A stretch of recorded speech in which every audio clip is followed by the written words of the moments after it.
Hi, this is Shane with the eWWW Image Optimizer, and in this video I'm going to show you our separate Easy Image Optimizer plugin. Why a separate plugin? Because EasyIO is already built into the U Image Optimizer.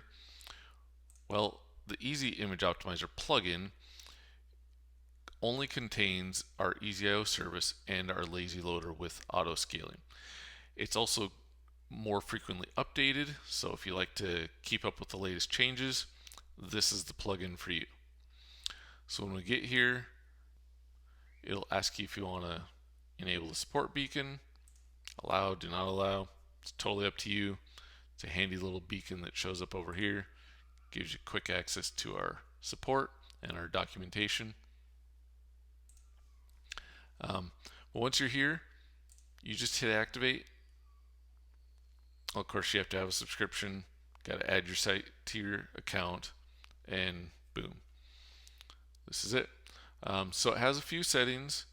As you might have seen in the EU Image Optimizer, you can turn on or off the ability to send JavaScript, CSS, fonts, all of that through the CDN that powers EasyIO.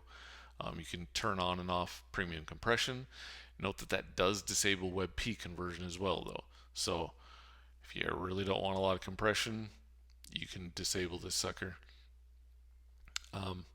It's got, like I said, the lazy loader, and auto scaling is enabled by default. So that's all there is to it. Pretty simple. We've tried to keep it easy. Thus the name, Easy Image Optimizer. So, happy optimizing.